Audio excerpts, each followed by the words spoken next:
Plus Flexi. Nggak worry tagihan bablas, bisa tambah kuota sesuai kebutuhan.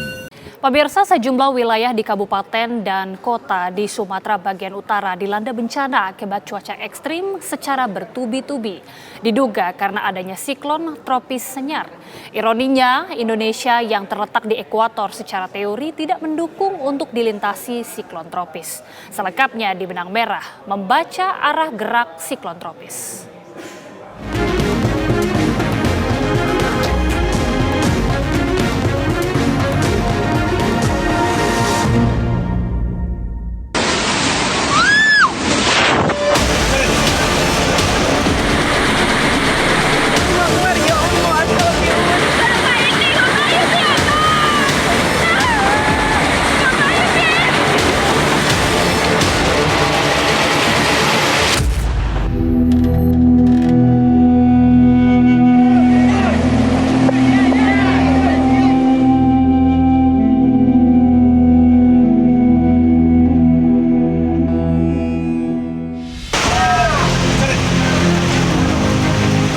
Sumatera bagian utara meliputi Aceh, Sumatera Utara, dan Sumatera Barat dilanda bencana hidrometeorologi berupa banjir bandang, dan tanah longsor.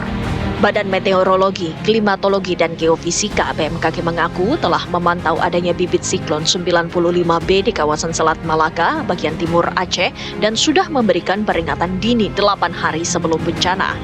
Bibit siklon tersebut terdeteksi sejak 21 November 2025 di timur Aceh.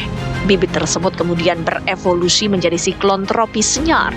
Sistem cuaca ini bergerak ke arah daratan Sumatera bagian utara, yang kemudian siklon tropis Senyar terpantau melintasi dataran Aceh. Senjatanya bukan hanya angin kencang. Siklon ini meningkatkan suplai uap air di Selat Malaka, membentuk awan konvektif masif, dan memicu hujan ekstrim yang berlangsung berhari-hari. Dampak hidrometeorologi yang di sekitar Sumatera ini dikarenakan oleh 2 siklon tropis, itu hanya dari 1 siklon tropis saja, yaitu siklon tropis Senyar. Lalu, hanya dari siklon tropis Senyar ini yang di wilayah Sumatera. Siklon tropis ini dia merupakan pusaran angin yang membawa air dari laut menuju kemana ke pergerakannya. Untuk saat ini kemarin siklon tropis Senyar ini terbentuknya di sekitar pesisir barat Aceh, yang dimana dia membawa uap air yang cukup banyak lalu bergeraknya ke arah timur, sehingga uap air yang banyak itulah banyak turun di sekitar Sumatera bagian utara. Jadi dampak yang diakibatkan adalah meningkatnya intensitas curah hujan dari sangat lebat hingga ekstrim untuk wilayah Aceh hingga Sumatera Barat. BMKG menyebut siklon tropis Senyar lah yang menjadi pemicu hujan lebat hingga ekstrim di wilayah Sumatera sehingga menimbulkan banjir dan tanah longsor. Senyar memicu hujan ekstrim yang terjadi pada tanggal 25 hingga 27 November 2025 di Aceh, Sumatera Utara, dan Sumatera Barat. Ironinya, Indonesia yang terletak di dekat garis khatulistiwa atau ekuator secara teori kurang mendukung untuk dilintasi siklon tropis. Akan tetapi, siklon tropis Senyar merupakan pengecualian. Walaupun secara teori wilayah Indonesia itu tidak akan dilintasi siklon karena kita berada di wilayah ekuator.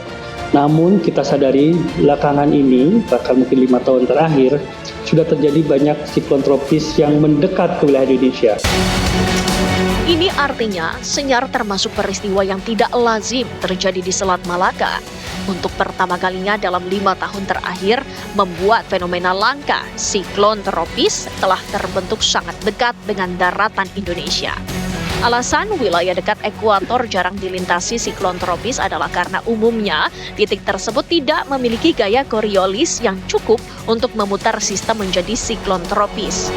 Akan tetapi diduga adanya sinyal perubahan pola iklim dan kondisi atmosfer global membuat suhu lautan semakin hangat akibat pemanasan global, peningkatan kelembapan udara, serta kontak dengan gelombang Rossby menjadi pendukung terbentuknya siklon di wilayah tak biasa.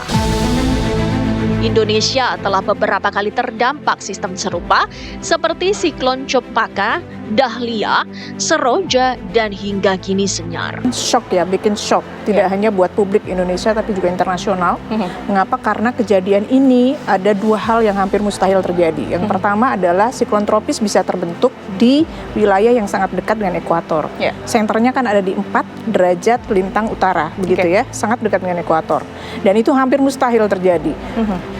Tapi bisa terjadi gitu ya. Pernah ada siklon tropis Fame di tahun 2001 dan itu satu-satunya yang bahkan penelitinya sendiri mengatakan ini adalah kejadian yang sangat langka 100 sampai 400 tahun sekali.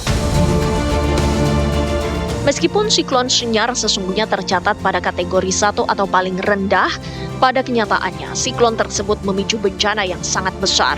Berdasarkan data BMKG, tren dari bencana hidrometeorologis seperti banjir faktanya meningkat dalam 16 tahun terakhir. Adapun siklon tropis Senyar ini memberikan dampak langsung terhadap kondisi cuaca ekstrim dan gelombang di wilayah Indonesia, yaitu yang sangat penting dan perlu kita catat bersama. Yang pertama adalah terjadi hujan dengan intensitas sangat lebat hingga ekstrim di wilayah Aceh dan Sumatera Utara. Yang kedua, hujan dengan intensitas sedang hingga lebat di wilayah Sumatera Barat dan Riau. Yang ketiga, angin kencang di wilayah Aceh, Sumatera Utara, Sumatera Barat, Kepulauan Riau, dan Riau. Keempat, gelombang kategori sedang 1,25 hingga 2,5 meter di wilayah Selat Malaka bagian tengah, perairan Sumatera Utara, dan perairan Rokan Hilir. Yang kelima, gelombang kategori tinggi 2,5 hingga 4 meter di wilayah Selat Malaka bagian utara, perairan Aceh, dan Samudra Hindia Barat Aceh hingga Nias. Dan saat ini BMKG mencatat adanya potensi kemunculan bibit siklon tropis di selatan Indonesia seiring memasuki puncak musim hujan pada bulan Desember hingga Februari. Mulai dari Bengkulu, Sumatera Barat bagian selatan, pantai selatan Jawa, Bali, Nusa Tenggara, hingga Papua bagian selatan menjadi koridor yang berisiko terbentuknya bibit siklon. Perusakan lingkungan yang berulang-ulang diduga menjadi salah satu faktor yang membuat bencana lebih parah. Para pemangku kepentingan sedianya berkomitmen melestarikan lingkungan agar tak kembali menghadirkan bencana.